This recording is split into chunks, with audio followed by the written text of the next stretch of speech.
Rabat a fermé les portes de l'édition 2025 de Visa for Music dimanche 23 novembre, après 4 jours guidés par la circulation continue des artistes, des programmateurs et des producteurs.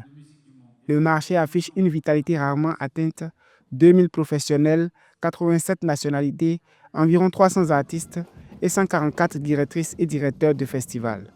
À ce rythme, l'événement confirme son rôle d'interface où se dessinent les trajectoires musicales de demain. C'est cette communauté qui vient chaque année qui fait le succès de Visa for Music. Parce que c'est une communauté qui est assez fidèle à ce rendez-vous et qui se renouvelle chaque année.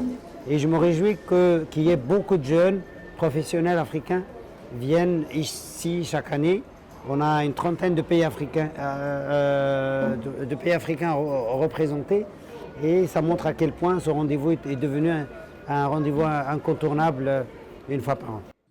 Pendant cette 12e édition, les artistes ont multiplié les initiatives, discussions de tournée avec des programmateurs européens, projets de co-création, résidences en Afrique australe, en pays lusophones et en Europe du Nord.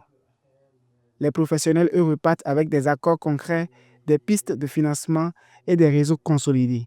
Le bilan pour mes participations en Visa depuis 2014, et je parlerai de 2025 comme étant une édition réussie, une édition aussi qui ouvre une voie dans la prospective, puisqu'il y a eu pas mal d'échanges qui ont été faits, et il y a eu pas mal aussi de rencontres en affaires qui se sont passées.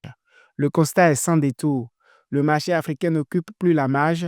Il s'impose désormais comme un axe stratégique pour l'industrie musicale mondiale. Cette montée en puissance s'incarne dans une nouvelle génération déterminée à prendre sa place.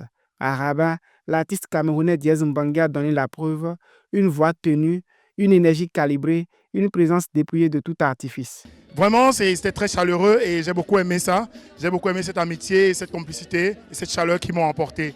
Et c'est très encourageant pour l'avenir.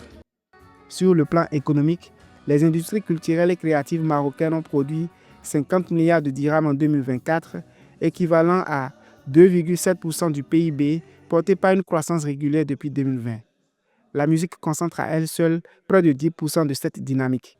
Côté emploi, 150 000 postes dépendent désormais des ICC, avec 34% occupés par des femmes, preuve qu'il s'agit d'un secteur qui professionnalise, stabilise et retient les talents sur la durée.